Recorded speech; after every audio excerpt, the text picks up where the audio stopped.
Hola, bienvenidos a Parsec, el podcast de exploración espacial presentado por Matías Zavia y por Javier Atapuerca, vuestro seguro servidor. Este es el primer episodio de la tercera temporada, en el que por fin hemos vuelto de nuestras merecidas vacaciones. Bueno, vacaciones las hemos estirado un poquito, ¿eh? Las hemos estirado un poquito. Sí, pero había que descansar mucho.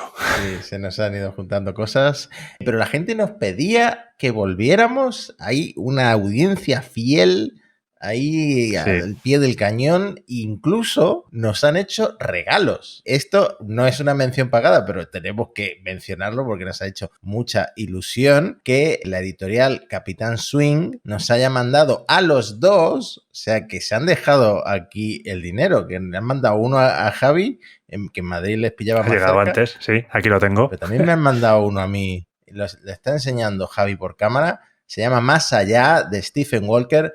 Es la asombrosa historia del primer humano que viajó al espacio, es decir, Yuri Gagarin. Pero me estaba diciendo Javi, que lo ha ojeado más que yo lo he recibido también hoy y no lo he ojeado del todo, porque me parece que todavía no está a la venta, pero a lo mejor cuando sale este episodio ya está en las librerías, que no solo cuenta la historia de Yuri Gagarin, sino también un poco la historia de la carrera espacial, ¿no? Sí, porque también hace referencias a Kennedy, a Alan Shepard, a John Glenn. O sea, que me parece que hace una especie de paralelismo, porque en el fondo también había una carrera por quién mandaba el primer ser humano al espacio. Así que seguramente tiene toda la pinta de que se trata en este libro, que aparenta muy interesante. Tengo ya ganas de leerlo y muchísimas gracias a la editorial por mandárnoslo. Nos ha hecho mucha ilusión recibir Muchísima. este regalo. Así que vamos con algunas noticias. Yo creo que este episodio, Javi, nos hemos puesto de acuerdo tú y yo en hacer como un repaso de las noticias más destacadas de este verano alargado. El verano ya ha pasado a ser otoño, pero tenemos cosas importantes que repasar, que se quedaron ahí porque no estábamos grabando y que ahora recuperaremos. La primera yo diría que es una mala noticia a la que nos estamos acostumbrando demasiado, ¿no? We choose to go to the moon in this decade and do the other things, not because they are easy, but because they are hard. If you're going to pick some place to die, then why not Mars?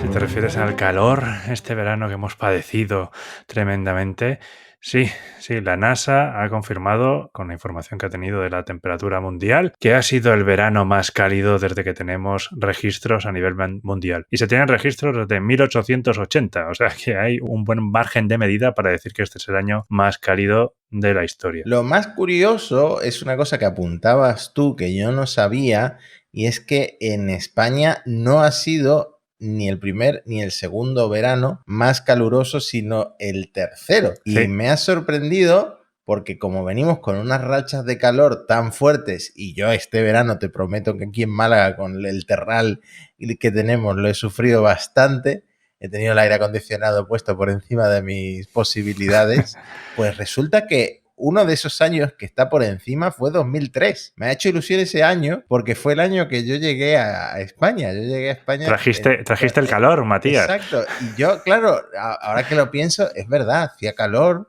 pero a lo mejor yo pensé, bueno, pues esto es normal. Tienen la playa ahí para refrescarse. Me imagino que no les afecta tanto. Pero fíjate, el año que yo llegué con 13 años a Marbella concretamente, fue el segundo año más caluroso registrado en España y el primero fue 2022, el de 2022. El Así año que nada, datos muy curiosos. Pero otros que regresaron a la Tierra fueron varios, pero especialmente se habló de Frank Rubio de la NASA, pues los tripulantes de ya no sé qué misión de Soyuz, porque no me la sé de memoria. Habían ido con la MS-22. La MS-22, que, a ver, aquí hemos visto titulares un poco alarmantes, como que estaban varados, que lo estaban pasando mal, que eran como el náufrago básicamente, ahí pintando una pelota con sangre, ¿no? Todo el resto de la estación no les hacía ni caso, estaban en otro módulo, abandonados y tirados. Cuéntanos, Frank Rubio, pero también también había otros rusos que volvieron a casa por fin después de ¿cuántos días? Sí, pero si miras las noticias, a los rusos no les importaba a nadie, ¿sabes? Al menos en las noticias occidentales. Solo importaba que había vuelto Fran Rubio, pero los tres se habían tirado más tiempo de la cuenta. 371 días en concreto. Más de un año. Teniendo en cuenta que esperaban estar simplemente 6 meses, pues es bastante notable. No sé si tendrían mudas suficientes en las maletas. Me hizo mucha gracia este tuit de Space Nosy. Siempre mencionamos a Space Nosy, pero es que Space Nosy también nos menciona mucho a nosotros. Él suele hacernos retweets y recomendar el podcast. No tenemos ni idea de cómo es su cara porque nunca lo hemos visto ni en un Naucas de estos de Bilbao ni nada de esos lugares que frecuenta, pero nos hace mucha ilusión siempre que nos menciona. Y me hizo mucha gracia porque hizo como una recopilación de titulares alarmistas, ¿no? Como la última comunicación de Fran Rubio, el astronauta de la NASA que se encuentra parado desde hace un año en el espacio. Porque claro, a este hombre al final, no sé si ha batido un récord, pero sí que ha superado el año, que es un hito que pocos astronautas tienen en su haber. Y bueno, han salido titulares como astronauta varado en el espacio, hace llorar a todos con su último mensaje a la Tierra, porque bueno, este hombre dijo que ya estaba cansado, que quería volver a su casa, que quería volver a su familia. Es normal, quiero decir, esperaba 6 meses, luego lo has duplicado. Mentalmente tiene que ser difícil. Ha batido el récord estadounidense. El récord estadounidense lo tenía Mark Van de Hey, que era de 355 días, que ha vuelto también hace relativamente poco, volvió en 2022. Era el astronauta que Rogozin había amenazado con dejar ahí colgado en la estación, si te acuerdas. Uy, ese nombre que has mencionado. Luego lo tocaremos, luego lo tocaremos. Luego, anteriormente estaba Scott Kelly, que era el que se suponía que había hecho la misión esta de un año en el espacio, pero no era un año, eran 340 días, Cuidado, aquí estábamos apurando. Por cierto, vamos a decir que también los rusos eran Dmitry Petelin y Sergei Prokofiev, que también esperaban ir a 6 meses y han vuelto después de un año. Y el récord lo tiene Valery Polyakov, que estuvo casi 438 días en órbita en la Mir. No sabía yo este historial que acabas de comentar, pero bueno, muy interesante. De hecho, Rubio y estos son los terceros. Hay un segundo, que también es un ruso, por supuesto, Sergei Avdeyev, que estuvo 380 días. Yo creo que a pesar de que hayan pasado más de un año, muchos de ellos en la Estación Espacial Internacional, igual todavía no estamos capacitados para entender cómo va a afectar al cuerpo una misión de mucha más larga duración como una misión a Marte, porque uno de estos cosmonautas que volvía en la Soyuz comentó que había sentido bastante heavy la gravedad en la reentrada, en la vuelta a tierra firme, así que imagínate lo que van a ser esas misiones de mucha más larga duración. Petelin dijo algo así como, me ha golpeado duro. Sí, exactamente. Por cierto, ¿te toca a ti algo de este proyecto del gobierno de satélites geoestacionarios cuánticos? Geoestacionarios y en Leo, pero no me toca nada y eso es lo que voy a decir oficialmente. Bueno, entiendo que la idea es poner algunos satélites en órbita geoestacionaria y otras en órbita baja terrestre para distribuir claves cuánticas, que esto del Quantum Key Distribution, pues es una técnica de seguridad que utiliza las propiedades cuánticas. No sé exactamente cómo funciona. Con magia, Matías. Es magia, claro. Al final parece que están haciendo algo muy novedoso y que le quiero seguir la pista porque al final lo van a integrar también en IRIS, en la Constelación Europea de Comunicaciones Seguras. Entonces me quiero seguir la pista a este proyecto porque me parece como muy novedoso y que España pues a lo mejor se pone a la cabeza en esto de distribuir claves cuánticas mediante satélites, tanto en órbita geoestacionaria como en la órbita baja terrestre. Así que bueno, nada, bien que el gobierno financie estas cosas tan avanzadas que no entiendo del todo, ¿no? A ver, mencionabas a nuestro amigo y oyente Dmitry Rogozin, que lo último que supimos de él es que le habían dado, se rumoreaba que en el culo. Parece ser que no. Parece ser que no. ¿Dónde andas? Pues sigue relacionado con Ucrania, que es donde le habían dado el disparo cuando habían atacado el hotel en el que estaba, y ahora ha sido nombrado senador del Oblast de Zaporilla. El senador pues es el representante en el Consejo de la Federación Rusa, que es la Cámara Alta del Parlamento ruso. Así que nada, es el representante de Zaporilla, que si no me equivoco es donde estaba la central nuclear, ¿no? Sí, exactamente. O sea que de la zona ocupada era como estratégica, una ciudad estratégica o un oblast estratégico también por esto. Bueno, hombre sigue escalando puestos. Parecía que ya se iba a quedar, que lo habían desterrado, que efectivamente está en Ucrania de alguna manera, pero... Claro, es que no sé si está en Ucrania o está en Moscú, porque claro, siendo senador en el Consejo de la Federación, pues igual tiene más sentido que esté en Moscú que en Ucrania. Pero está relacionado con Ucrania y está visto que su peloteo insaciable a Putin y haber recibido una herida allí le ha valido ciertos favores. Porque claro, luego también recordemos que ahí se hicieron unas votaciones súper discutidas internacionalmente, en fin, y que es un territorio ocupado. Claro, hay que usar más el Telegram para hacerle la pelota a Putin, porque puedes llegar muy lejos. O si la cagas, como ahora hablaremos con Luna 25, pues a lo mejor te cortan la cabeza o te defenestran, lo que estaba de moda en Moscú hace poco. Claro. Antes de pasar a hablar de Luna 25, que es uno de los temas principales del episodio de hoy, ¿qué podemos contar del estado de la Starship? Porque yo ya directamente al hablar de SpaceX voy a hablar de la Starship, porque ya sabemos que cada dos semanas hay un nuevo lanzamiento, un lote de Starlink V2 Mini, hay un Falcon 9 que ha volado ya 16 veces, próximamente 17. Es tan rutinario y sale tan bien todo eso que yo quiero hablar de la Starship, que es el caos dentro de esa organización. Bueno, en Starlink podemos destacar también que han sacado ya, no sé si han lanzado ya o van a lanzar los primeros con láser, ¿eh? O sea que van a empezar a tener los enlaces entre satélite que van a permitir facilitar las comunicaciones. Interesante, y seguramente hablaremos mucho de esto en Parsec. Ahora, la Starship. ¿Cuál es el estado de la Starship y por qué no ha volado aún? Javier Atapuerca. Bueno, el experto en Elon y en SpaceX eres tú, pero lo que te puedo decir es que la Starship ha tenido ya un montón de modificaciones. Había 63 medidas importantes en este informe que ha hecho la FAA que tenían que corregir y SpaceX ha dicho que ya las ha corregido todas. Ha sido prácticamente presentar el informe y presentarlas todas corregidas. También es verdad que algunas malas lenguas por internet dicen que es que las medidas se las había pasado SpaceX a la FAA, pero vamos a dejar de momento eso al margen, porque me recuerda tanto a lo de Boeing con el 737 MAX que me da mal rollo. No, que Elon se hizo el tonto también en Twitter, como, ¿y cuáles son esas medidas? No sé qué. Y luego resulta que ya las habían corregido todas. ¿Qué tío?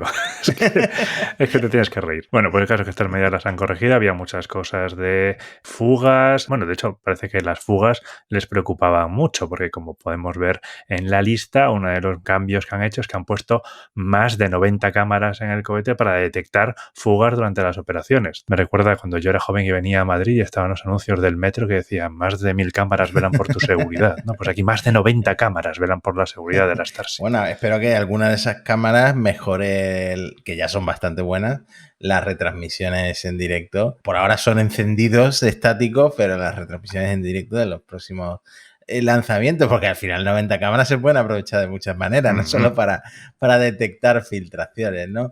Claro. El otro día me asusté porque vi compartido por Twitter esto de que le garantizaban a SpaceX una licencia para 2024 a partir del 27 de enero de 2024 y yo pensé, mierda, se va a 2024 el lanzamiento de la Starship. Pero luego me fijé que no es la licencia de la FAA, sino de la FCC, la de comunicaciones, no la de aviación. Entonces, esta pues no importa tanto porque incluso creo que ya tienen una licencia más actual. O sea que simplemente la extienden al año que viene, al primer semestre del año que viene. Y luego, bueno, también se rumorea como este otro titular que estoy compartiendo en el vídeo. Vamos a intentar poner el vídeo esta temporada también en Spotify, aparte de YouTube. Porque muchas veces decimos, mira, lo que estamos enseñando en vídeo, el libro este que nos han mandado tal y cual. Y bueno, muchos que nos oís a través de YouTube, pues ahora también podréis verlo, ¿no? Entonces, ya se está rumoreando que se podría retrasar esto hasta 2024 por temas, bueno, de revisar las modificaciones, no solo por parte de la FAA, sino del Servicio de Pesca y Vida Silvestre de Estados Unidos, que tiene que revisar este nuevo sistema de supresión de calor y sonido. Bueno, estos chorros en las planchas de acero de los que llevamos hablando un tiempo. Así que nada, todo este proceso burocrático, pues no sé si a SpaceX le viene bien o mal, porque realmente ya tienen lista la nave, el cohete. El otro día hicieron un encendido estático casi perfecto, ¿no? Fallaron 2 motores, siempre falla alguno, pero bueno, por ahora dos está dentro esperando. del margen de error. Sí. No, la verdad es que la fiabilidad de los Raptors sigue muy bien sigue un poco entredicho. Sí. Y veremos lo que pasa. Yo estoy deseando verlo porque de verdad que me lo pasé tan bien en la primera prueba. Fue tan caótica, fue tan impresionante que estoy deseando que llegue el momento. Ese hormigón levantado por todas partes, ese polvo que llegó a todas partes de Texas, esa explosión de fuegos artificiales al final que casi no se produce porque casi falla el sistema, es maravilloso todo. Bueno, porque por cierto, hoy mismo me llegó un correo del IAC, del Congreso Internacional de la Astronáutica, donde decían que Elon Musk iba a participar de forma virtual. El IAC tiene lugar en Bakú, en Azerbaiyán, del 2 al 6 de octubre de este año, y el 5 van a tener una entrevista, el presidente Clay Mowry va a entrevistar a Elon Musk y van a hablar de la Starship. Así que imagino que ahí podría caer información sobre cuándo sería el próximo lanzamiento. Habrá que estar atento. Me extrañaría que Elon dijera eso en uno de estos eventos en lugar de en su propio Twitter. En el IAC es donde fue presentando los planes de la Starship cada vez. La primera vez que la mostró fue en el IAC y luego al año siguiente mostró cambios de... Así que tampoco me sorprendería. Ah, sí, no sabía eso. Yo pensaba que él era más de soltar un tweet, ahora una publicación bueno, de X. Claro. Bueno, pero el tema de este episodio y que me hubiera gustado que lo cubriéramos en directo en su momento porque fue, por un lado, un desastre y por otro, la emoción, el éxito y es este contraste entre las misiones lunares Luna 25 de Rusia y Chandrayaan 3 de la India. O Bharat, como se dice ahora, ¿no? Eso es. Sigues ahí las enseñanzas de Modi. Muy bien, Matías. Pues sí. Podríamos decir, era el mejor de los tiempos, era el peor de los tiempos. Tal cual. Porque han sido 2 misiones con resultados completamente diferentes. La primera fue la Luna 25. La primera de la cual supimos su destino fue la Luna 25. Se había lanzado más tarde que la Chandrayaan 3, se había lanzado el 11 de agosto, pero como iba en una órbita directa, no iba haciendo las subidas de apogeo que hacía Chandrayaan, llegaba antes a la Luna. Recordemos, por cierto, como nos hizo ver Anatoly Zak en su página que estás mostrando ahora en el canal de YouTube, que la Luna 25 en realidad se podría llamar perfectamente la Luna 47, porque los soviéticos, en una tradición que parece muy soviética, solo ponían número a las misiones que funcionaban. Rusia, en esta misión, que también se llamaba Luna Glob, decidió continuar la numeración soviética como para hacerla partícipe de los éxitos que habían tenido en el pasado, y entonces la nombró Luna 25, que la anterior, la Luna 24, había sido tiempo A, era de los 70. Sí, me acuerdo de hecho que mi titular en Gizmodo iba por ahí, ¿no? Como primera misión rusa en no sé cuántos años, no sé si cerca de 50 años, ¿no? O sea que... Sí, 1976. O sea que... Bueno, aquí fallaron en eso de ponerle nombre de Luna porque al final ha sido un fracaso. Pero vamos a contarlo cronológicamente. Sí. Escucho, te cedo la palabra. Se lanzó el 11 de agosto, que ya estábamos de vacaciones, a las 8:11 hora local, 1 de la madrugada en España.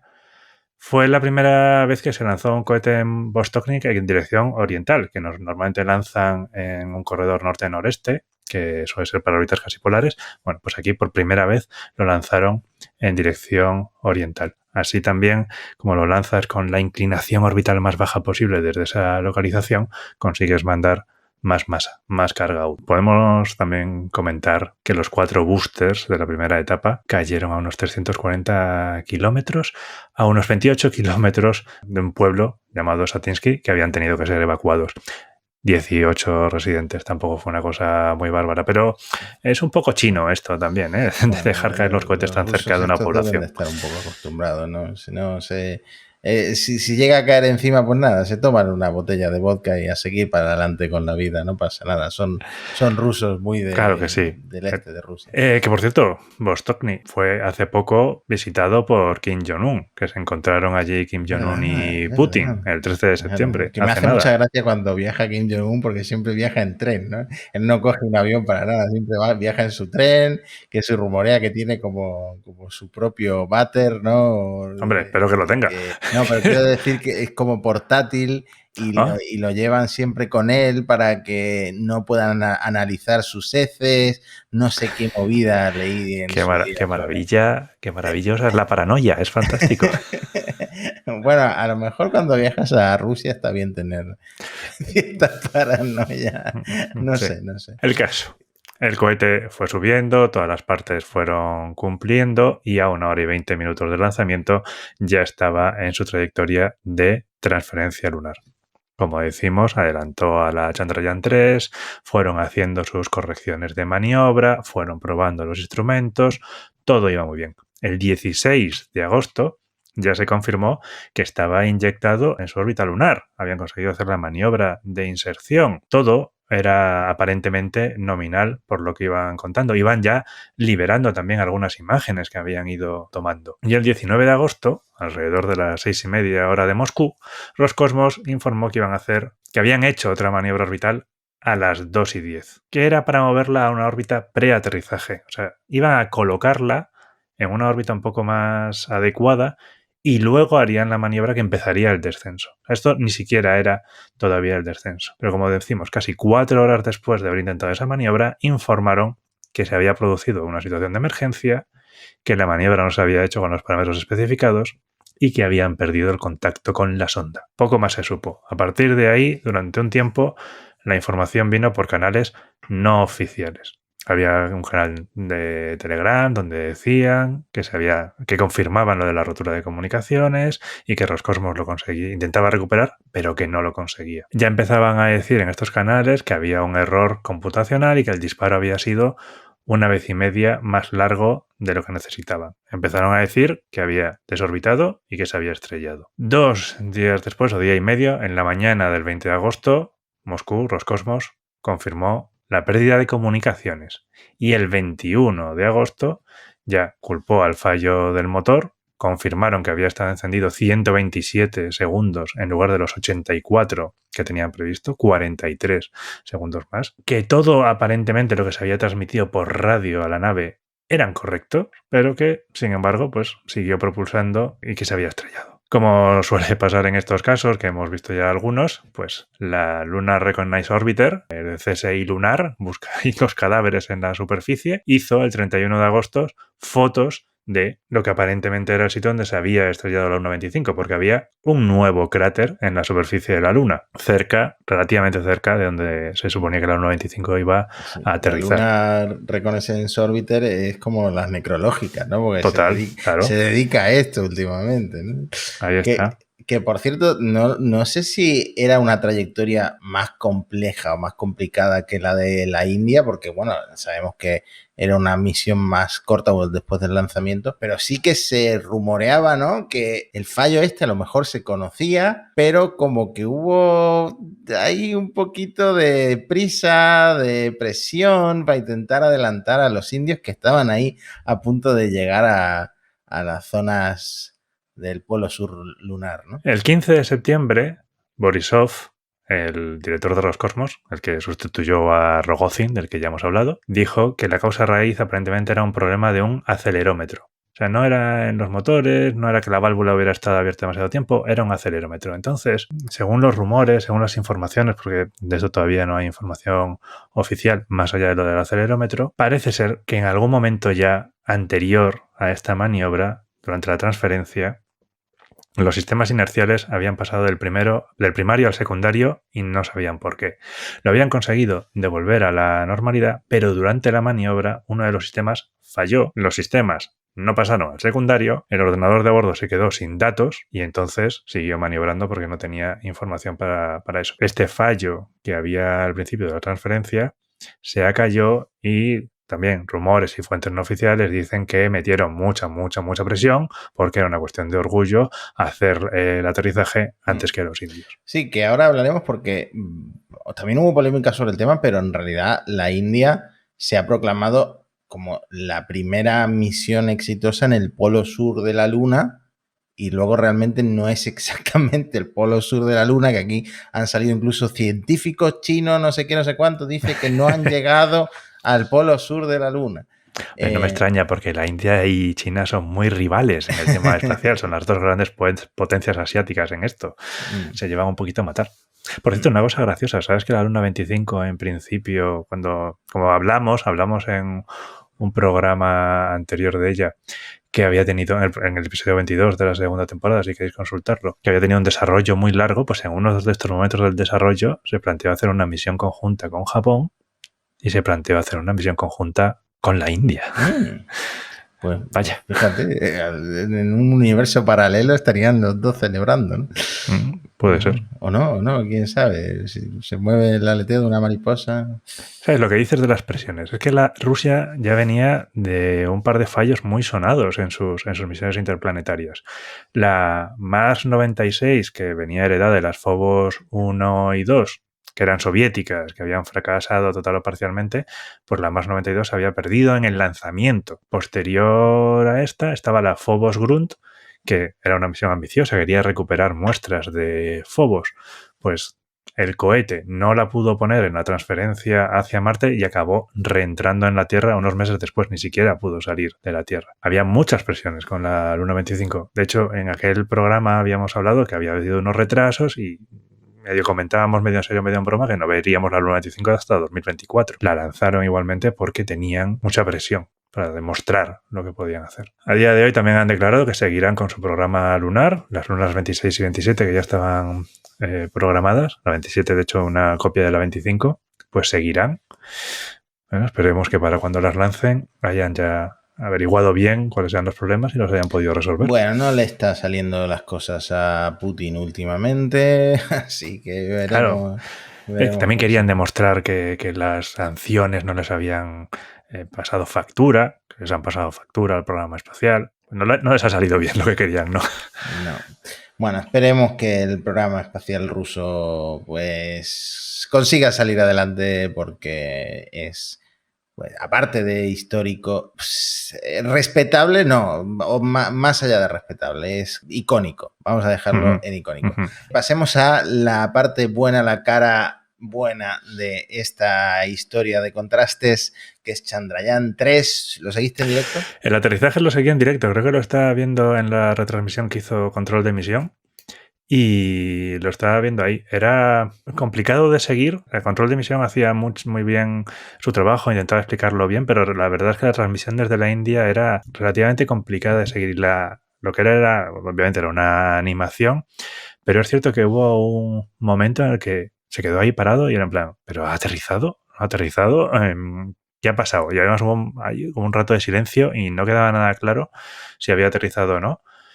Fue un seguimiento curioso.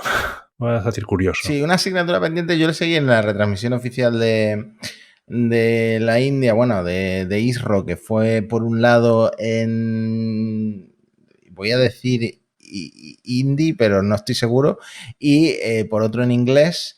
Así que, bueno, se entendía, pero es lo que tú dices. Fue un poco con muchas fricciones, una cosa complicada de seguir, pero la alegría final sí que la disfrutamos y luego ese discurso de Modi que no sé cuánto duró, pero más que la retransmisión en sí. Tremendo. Sí, llamando como a la colaboración mundial, que bueno, es una cosa también muy interesante y muy importante. Te voy a volver a hacer la palabra para ir en orden sobre en qué consistía la misión. Bueno, la Chandrayaan 3 era otra misión en la que India intentaría aterrizar. La Chandrayaan 2 había fracasado en ese intento, aunque llevaba un orbitador que sigue todavía en órbita de la Luna. Hablamos también en gran detalle de la Chandrayaan 3 en otro programa, así que os remito un poco a este. Vamos a centrarnos aquí en el aterrizaje que tuvo lugar el miércoles 23 de agosto alrededor de las 6 horas de la India, las 2:30 en España. que como también comentamos en aquel programa, es uno de estos raros usos que que tienen como una media hora de desfase con respecto a lo que es nominal, ¿no? Como es el UTC. El descenso fue aparentemente bien, como decíamos, con sus momentos de pausa y un poquito de caos. Se controlaba desde el centro del ISRO que estás mostrando ahora en YouTube, el Centro Espacial Satish Dhawan, en Sriharikota. Tenemos que aprender palabrotas para Parsec que no es... Sí. Ay, hay que practicar tantos idiomas. Solo Daniel Marín puede seguir la pista a todos estos. Chino, ruso, no sé si también hablará indio. Es impresionante. Menos europeo, estamos viendo muchas cosas últimamente. Por favor, Europa, despierta. Sí, Asbaker, ya sabes lo que tienes que hacer. El caso, tras un rato ya posada sobre la Luna, Vikram, que era el módulo de aterrizaje, abrió un panel lateral y una rampa para que el rover que llevaba, Pragyan, pudiera rodar hacia abajo sobre la superficie lunar. Que estos módulos, Vikram y el rover Pragyan, eran exactamente iguales a los que había llevado la Chandrayaan-2, pero que no habían conseguido aterrizar. Lo que pasa es que los indios lo siguen llamando un poco a la rusa, a la soviética, Vikram y Pragyan. Como Daniel Marín, por ejemplo, comentaba mucho que tenían que ser Vikram 2 y Pragyan 2. Bueno, de la misma forma que la 1.95 tendría que ser la 1.47, supongo. El caso, sí, han llegado muy al sur. Es la primera misión que ha llegado tan al sur, razonablemente cerca del polo sur. Son más o menos son 600 kilómetros hasta lo que sería el polo sur exacto, pero claro, la Luna es muy pequeña, entonces es una distancia suficientemente significativa como para que, como has dicho, pues haya discusión sobre si es el polo sur o no. Que el polo sur, como hemos comentado en otros programas, es el destino de moda, no solamente para los indios, todo el mundo quiere ir ahí porque se supone que, por un lado, están las islas de luz, zonas en la Luna, en la cima de algunos cráteres del Polo Sur, donde habría una iluminación permanente o casi permanente, con lo cual es muy interesante para la generación de energía. Pero además están los cráteres permanentemente en sombra, que se supone que tienen, bueno, no se supone, ya se ha medido que tienen agua congelada y con ella se podría hacer, con explotación de recursos, pues conseguir tanto combustible para cohetes como obviamente la bebida para posibles astronautas que vayan para allá. Un mojito con hielo lunar. Cuando lleguen los astronautas de las misiones Artemis, si es que llegan, porque a este paso. En episodios que vienen no sé, pero en el siguiente tendremos que repasar el estado del SLS y de las misiones Artemisa, porque soy un poco pesimista últimamente con esto. Normal.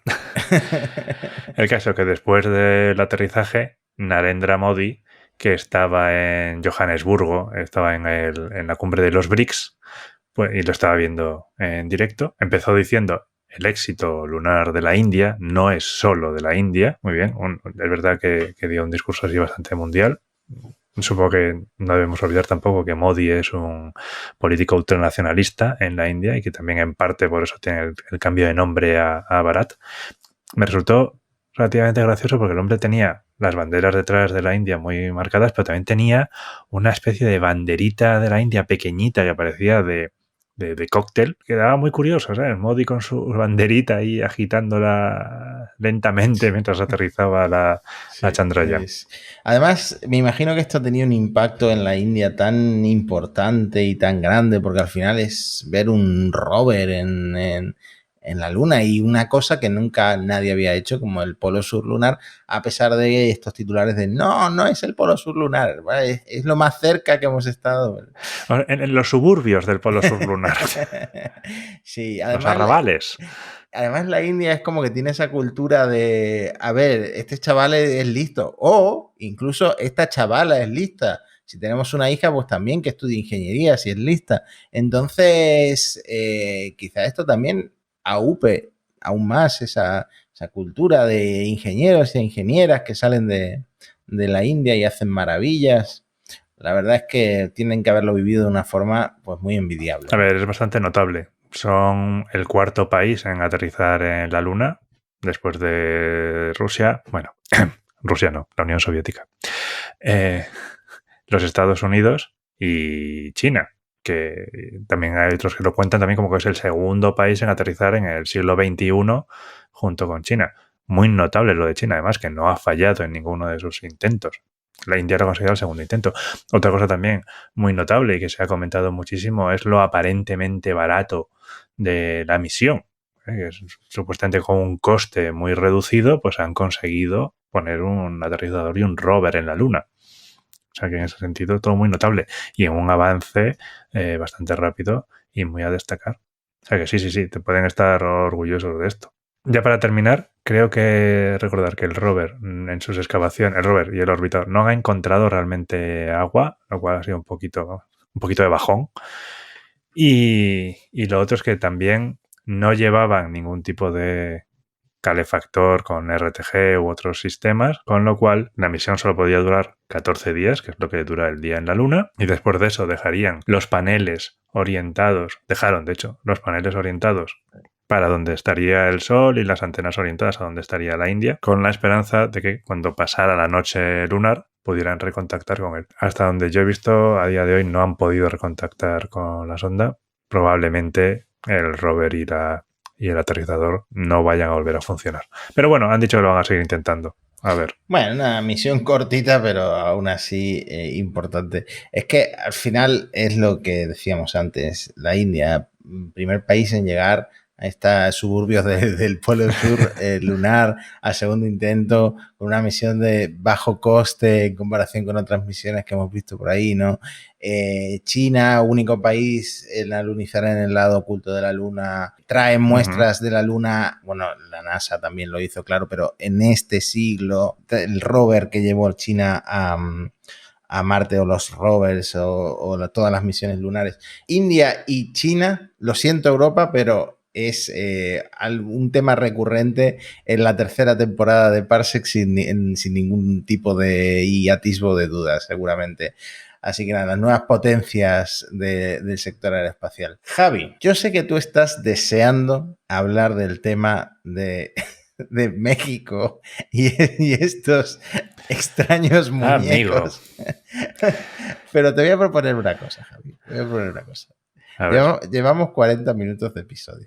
Ya hemos hecho repaso a la mitad de lo que teníamos pensado de escaleta para el regreso de Parsec.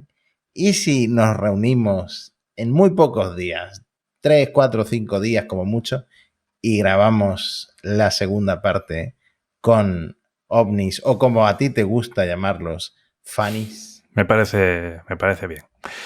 Me parece bien. Pues nos juntamos en 3 días y grabamos la segunda parte de nuestro regreso de vacaciones. Sí. Y no solo ovnis, que tenemos que hablar también, hablando de muestras, de Osiris-Rex y de las muestras de este asteroide. Una noticia mucho más reciente.